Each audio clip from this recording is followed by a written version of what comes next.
Britain declared war on Germany on August the 4th, 1914. In the first few weeks of the conflict, German forces quickly advanced through Belgium and France, wiping out large sections of the British army. Defences at the front became so thin that Britain had to quickly call in reinforcements from elsewhere. In September 1914, soldiers began to arrive from India, which is present-day India, Pakistan and Bangladesh. During the course of the war, a total of 1.5 million Indian soldiers came over and fought for Britain. Amongst these 1.5 million brave soldiers, there were over 400,000 Muslim soldiers, and at least 89,000 of these Muslims were recorded as having given their lives for Britain. It is a little-known fact that 20% of all British Empire recruits were actually Muslims. In addition to the Muslim soldiers who fought for Britain, an additional 280,000 Algerians, Moroccans and Tunisians fought for the Allies, taking the total of Muslim contribution to almost 700,000 Muslim soldiers. According to military historian Gordon Corrigan, if the Indian Army hadn't arrived when it did, the Germans may well have broken through, and they may well have got to the Channel ports, and the whole history of the war may well have been very different. Some of these Muslim soldiers were awarded the highest military decoration, the Victoria Cross, awarded for valour in the face of the enemy. An exhibition developed by the British Muslim Heritage Centre gives an insight into the selfless sacrifice of Muslim soldiers who valiantly fought for the freedoms and privileges that we take for granted in Great Britain and Europe today. Many British Muslims today, if not most, are direct descendants of those Muslim soldiers. At a time when the Muslim community is continually in the media spotlight, with some of our society calling into question their loyalty to British values and to the British way of life, we hope that this initiative will go a long way to finding common ground.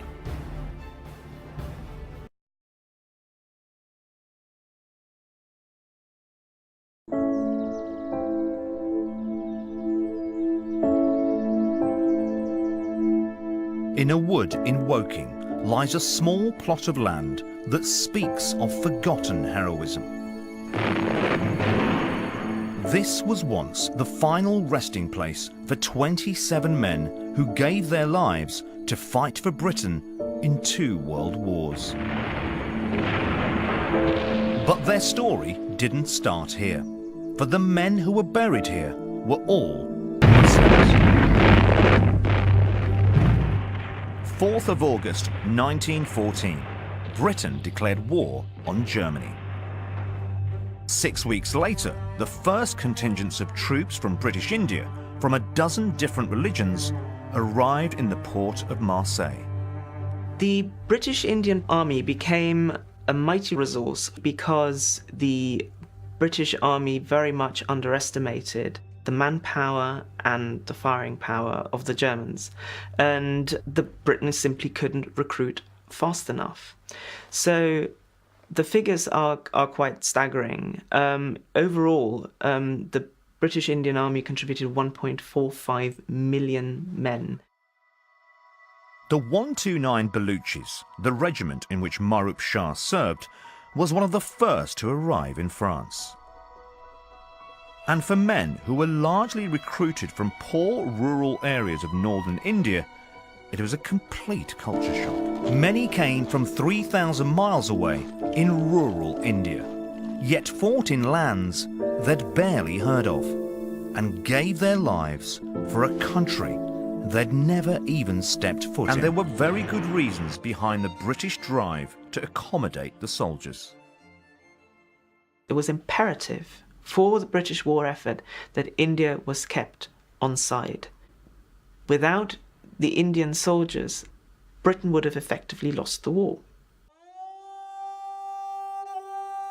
Samas died on the 22nd of July 1915, and it was to deal with the deaths of Muslim soldiers like him that the Woking burial ground was first conceived. As with the provisions inside the hospitals, it was hugely important that every community's religious rites for burial would be properly observed. So that would mean for Hindus and Sikhs, provisions needed to be made for cremation, and for Muslim soldiers, a specifically consecrated ground would need to be found where these soldiers could be buried on British soil. And there was a very particular reason that Woking was chosen for the Muslim cemetery. It was home to the first purpose-built mosque in Britain. Close to Brighton's hospitals, it had its own imam who could preside over funerals. It was the perfect location. And in 1917, the burial ground was opened, less than a mile away.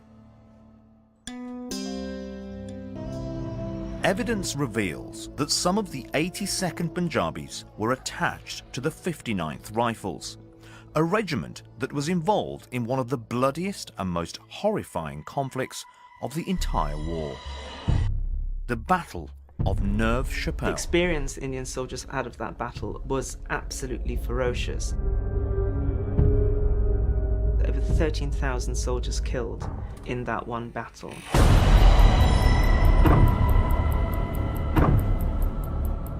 The battle took place in March 1915, and the object was to eliminate a bulge in the lines held by the Germans, with the Germans on their side. It was very, very important that the line was held there, because the fear was if Neuve Chapelle fell, the Germans could overrun the rest of northern France. The plan of attack was to have a pincer movement, British forces coming in here, Indian forces coming in here. In this particular area here, we're fairly certain was Sikandar Khan, holding the line, facing the German trenches. It is almost certain in that time that Sikandar Khan was hit by bullets or shrapnel or shells and mortally wounded. Sikandar Khan died on the 25th of September 1915. Complete with a virtual library, lesson plans and a toolkit for schools, this exhibition is the first long-term exhibition of its kind. The hope is that this exhibition will provide a stimulating platform from which to discuss and celebrate Muslim identity, belonging and contribution, not only to the region, but to the United Kingdom as a whole.